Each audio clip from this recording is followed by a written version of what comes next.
siempre encontramos un montón de explicaciones teóricas que justifican por qué estamos donde estamos. Y mientras estamos explicando por qué el mundo rueda como rueda, sigue rodando y nosotros vemos de afuera como rueda, aunque estamos rodando también con él. Entonces ahí tenemos dos posibilidades. Y yo creo que son las dos posibilidades fundamentales que tiene todo ser humano para poder decidir de qué manera va a encarar, de qué manera va a enfrentar, de qué manera se va a relacionar con el mundo, con los otros. Y yo lo explicaría de la siguiente manera. Por ejemplo, en este momento tengo una lapicera en mis manos. ¿Sí? Si yo hago esto, lo que ocurrió es que la lapicera que estaba en mis manos, ahora ya no está en mis manos, sino que está en el suelo.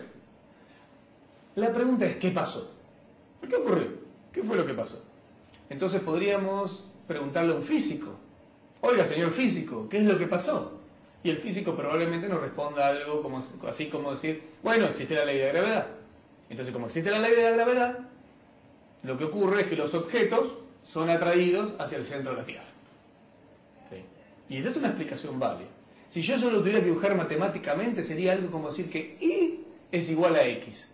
No, seguramente hemos tenido esto, nos han enseñado ecuaciones en la escuela, y Y significa que es igual a X. ¿Qué quiere decir? Que la situación Y, que es que la lapicera está en el suelo, es igual a una variable. Tuvo que ocurrir una variable para que Y pase. ¿Cuál es la variable? Que hay una ley de gravedad. Y hasta ahí estaríamos todos de acuerdo. Ahora, sin embargo, ¿sería justo decir que la lapicera en este momento se encuentra en el suelo solo por eso? Yo creo que no. Hay algo más. Y es el acto de haberla soltado. Yo la solté. Porque por más de que haya ley de gravedad, si yo no la suelto, la lapicera no va a caer al piso.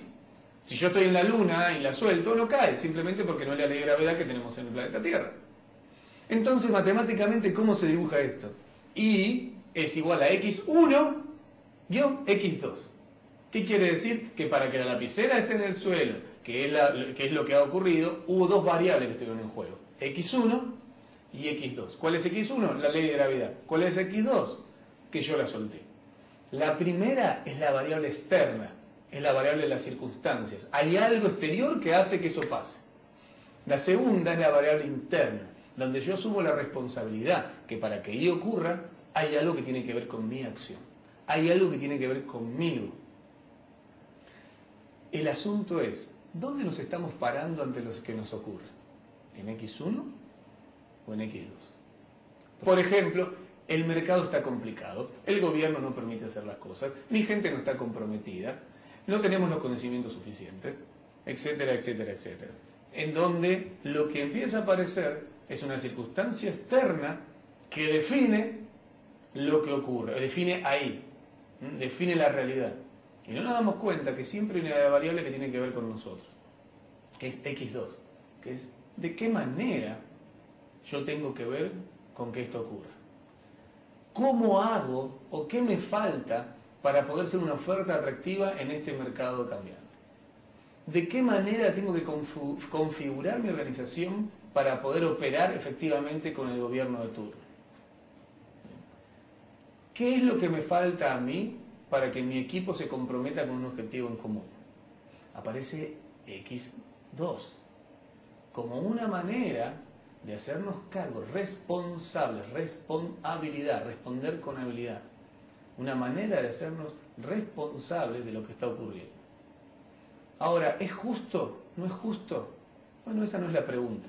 Esa es una pregunta que pertenece al mundo de la moralidad, al mundo de lo correcto. Pero en el mundo del liderazgo esas no son las preguntas que aparecen. En el mundo de la gestión de las emociones, esa no es una pregunta que abra absolutamente nada. No tiene que ver con que sea justo. Tiene que ver con qué querés que pase.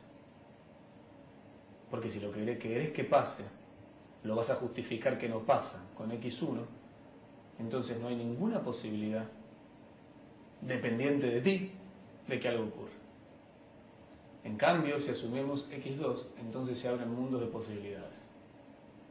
Y en el mundo emocional podemos echarle la culpa a las emociones, o podemos hacernos responsables por los mundos emocionales que configuramos con nuestro hacer.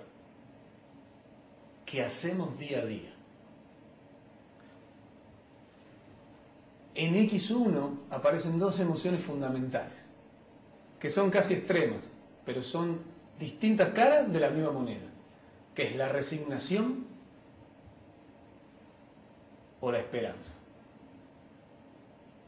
En la resignación, haga lo que haga, nada va a cambiar, no depende de mí. En todo caso, habrá un hecho externo que producirá que las cosas cambien. ¿Cómo hacemos para que no se caigan más las lapiceras al piso, que desaparezca la ley de gravedad? Mientras tanto, yo sigo en la resignación, no tengo nada que hacer. ¿Cómo hacemos para que podamos crecer sostenidamente en este mercado cambiante o en este mercado súper competitivo? Y bueno, cuando el mercado cambie, o quizás la fortuna no llegue a un buen lugar. La otra es la esperanza. Ah, pues ¿cómo la esperanza? La esperanza es una emoción muy positiva. Sí, claro.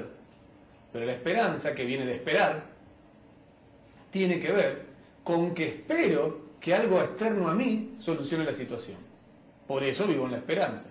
Claro, en la resignación quizás estoy serio, estoy angustiado, y en la esperanza quizás tengo más alegría. Pero como fenómeno es exactamente lo mismo. La esperanza es una emoción en la cual lo que vaya a ocurrir no tiene que ver conmigo, tiene que ver con un milagro o con algo externo. ¿Lo vivo más feliz? Sí, lo vivo más feliz, pero no hago absolutamente nada para que el mundo se construya de una manera diferente. Hay un famoso dicho que dice que lo último que tenemos que perder es la esperanza. Yo digo, ojalá que sea lo primero que tengo que perder. Porque en el momento en que dejaste de estar en la esperanza, entonces empezás a accionar para que las cosas pasen. Y dejamos de vivir en un mundo de fantasía y de ilusiones, donde alguna razón externa va a solucionar nuestros problemas.